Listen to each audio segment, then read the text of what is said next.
pengembangan modal Koperasi Desa Merah Putih dalam koridor jati diri, sebuah sumbangan pemikiran.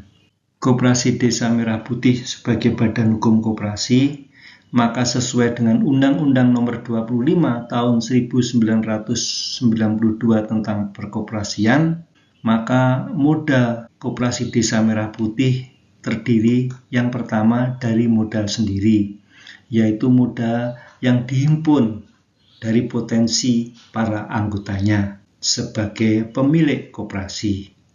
Modal sendiri ini dibukukan sebagai simpanan pokok anggota, simpanan wajib anggota, ataupun simpanan-simpanan anggota yang lain, dan hibah yang diterima oleh koperasi.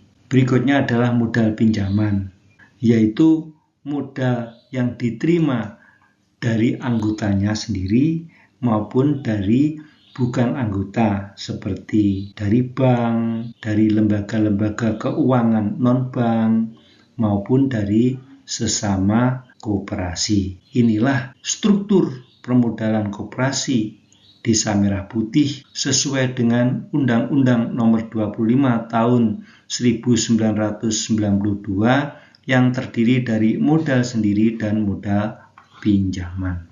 Terkait dengan modal koperasi ini, marilah kita pahami dan kita ingat tentang nilai dan prinsip koperasi yang menyatakan bahwa sebagai kumpulan orang, kekuatan koperasi akan terletak seberapa banyak orang yang berhimpun menjadi anggota koperasi. Semakin banyak anggota yang berhimpun, maka koperasi akan menjadi besar dan semakin kuat. Demikian juga dengan pengembangan modal koperasi. Semakin banyak anggota yang berhimpun, maka semakin besar modal yang dapat dihimpun dalam koperasi, terutama adalah modal sendirinya. Marilah sekarang kita pahami bersama peran modal Koperasi Desa Merah Putih. Yang pertama, modal sendiri. Modal sendiri adalah modal utama sebagai modal Koperasi Desa Merah Putih. Modal sendiri sebagai modal utama Koperasi Desa Merah Putih ini berperan yang pertama menunjukkan kemandirian koperasi. Koperasi yang tidak memiliki modal sendiri berarti koperasi itu bukan koperasi badan hukum yang mandiri. Yang kedua, modal sendiri sebagai modal utama berperan sebagai titik tolak bagi kelangsungan hidup berkoperasi. Karena dengan modal sendiri inilah dimulai tata kelola untuk mengembangkan, melangsungkan organisasi maupun hidup koperasi. Berikutnya, modal pinjaman. Modal pinjaman adalah modal pelengkap dalam tata kelola organisasi maupun usaha koperasi. Sebagai modal pelengkap, maka modal pinjaman menunjukkan yang pertama, kemampuan kerjasama dengan pelaku ekonomi yang lain. Karena tanpa kemampuan bekerja sama, sulit koperasi akan mendapatkan modal pinjaman. Yang kedua, menunjukkan kepercayaan yang diterima dari sesama pelaku ekonomi. Dalam hari ini perlu kita pahami bersama bahwa berdasarkan kepercayaan yang dimiliki atau diterima koperasi dari pelaku ekonomi yang lain, maka koperasi itu akan dapat mencari pinjaman. Karena tanpa kepercayaan yang diterima dari sesama pelaku ekonomi, rasanya sulit akan mendapatkan modal pinjaman untuk memperkuat modal sendiri. Dalam hal ini harus kita pahami bersama bahwa modal sendiri adalah modal utama, sedangkan modal pinjaman adalah modal pelengkap. Jangan sampai kita salah memahami modal pinjaman menjadi modal utama, modal sendiri menjadi modal pelengkap. Karena kesalahan memahami peranan modal ini akan membuat kendala untuk mengembangkan modal koperasi sebagai salah satu komponen yang harus dimiliki Koperasi Desa Merah Putih dalam melakukan usaha maupun dalam mengelola organisasinya. Selanjutnya, marilah kita memahami strategi mendapatkan modal pinjaman dalam tata kelola usaha koperasi. Untuk mendapatkan modal pinjaman, Koperasi Desa Merah Putih harus mempertimbangkan hal-hal strategis, paling tidak sebagai berikut.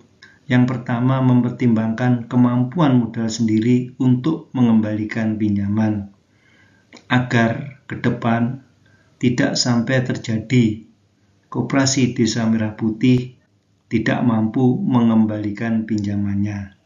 Yang kedua, mempertimbangkan kelayaan usaha yang dibiayai modal sendiri untuk diperkuat dengan modal pinjaman. Apakah usaha itu sungguh-sungguh sudah layak untuk diperkuat dengan modal pinjaman, agar ke depan modal pinjaman itu tidak menjadi beban bagi pengelolaan Koperasi Desa Merah Putih.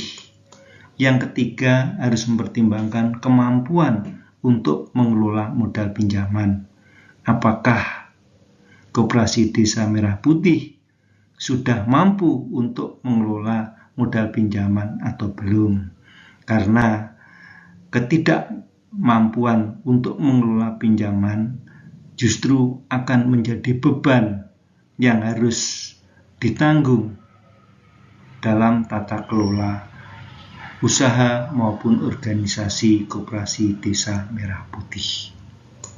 Marilah sekarang kita memahami jenis modal Koperasi Desa Merah Putih. Yang pertama adalah modal usaha. Modal usaha ini adalah modal yang merupakan aset sebagai modal untuk melakukan usaha. Modal usaha terdiri dari uang atau barang, tanah, peralatan, hak intelektual, dan sumber daya manusia. Yang kedua atau berikutnya adalah modal kerja. Modal kerja adalah modal untuk membiayai operasional organisasi maupun usaha Koperasi Desa Merah Putih. Modal kerja ini terdiri dari biaya operasional seperti membayar gaji karyawan, merawat aset seperti kendaraan, gedung, dan lain-lain, membayar sumber daya yang digunakan seperti listrik, telepon, dan lain-lain. Dalam hal ini, memahami jenis modal Koperasi Desa Merah Putih memang merupakan tuntutan untuk dipahami oleh para pengurus, pengawas, maupun anggota koperasi itu sendiri.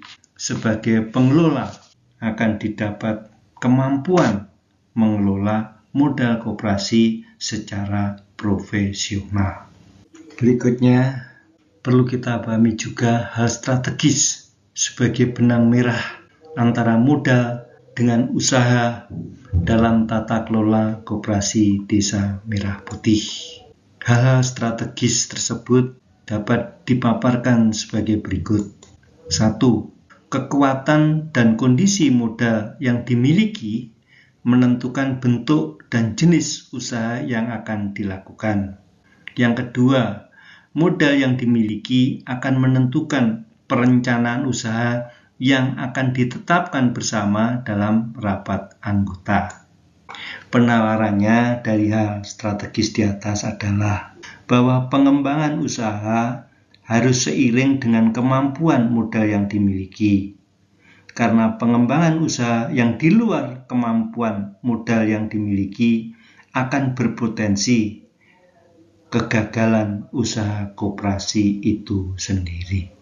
Kesimpulan dari paparan di atas dalam rangka menyusun strategi penghimpunan modal dalam tata kelola koperasi Desa Merah Putih berdasarkan nalar dan ketentuan yang berlaku adalah sebagai berikut. Yang pertama, dimulai dengan upaya menghimpun modal sendiri dari anggota sebagai modal utama koperasi. Apabila mengalami kekurangan, baru mencari pinjaman sebagai modal pelengkap. Yang kedua, menentukan prioritas modal sendiri koperasi yang perlu dipersiapkan. Yang pertama, uang atau dana yang dihimpun dari simpanan anggota melalui penghimpunan anggota atau melalui pengembangan jumlah anggota. Yang kedua, sumber daya manusia pengelola modal dan usaha koperasi itu sendiri dilakukan melalui pendidikan perkoperasian. Yang ketiga, mempersiapkan peralatan usaha seperti tempat usaha, sekretariat yang cukup layak.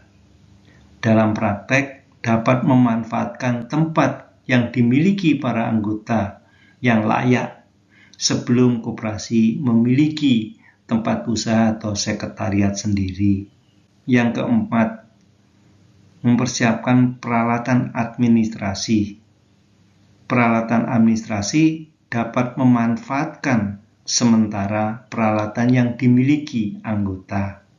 Dalam praktek, dapat memanfaatkan peralatan yang dimiliki anggota, seperti anggota memiliki laptop atau alat komunikasi atau alat administrasi yang dapat dimanfaatkan untuk mendukung kegiatan administrasi koperasi Desa Merah Putih sebelum koperasi Desa Merah Putih memiliki sendiri.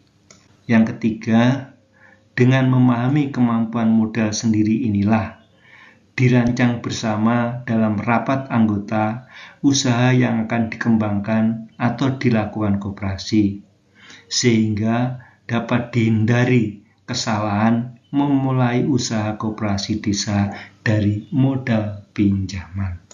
Apabila ada pendapat dan pemikiran untuk menyempurnakan sumbangan pemikiran yang sederhana yang dipaparkan di atas, dipersilakan menulis dalam kolom komentar. Terima kasih, semoga bermanfaat.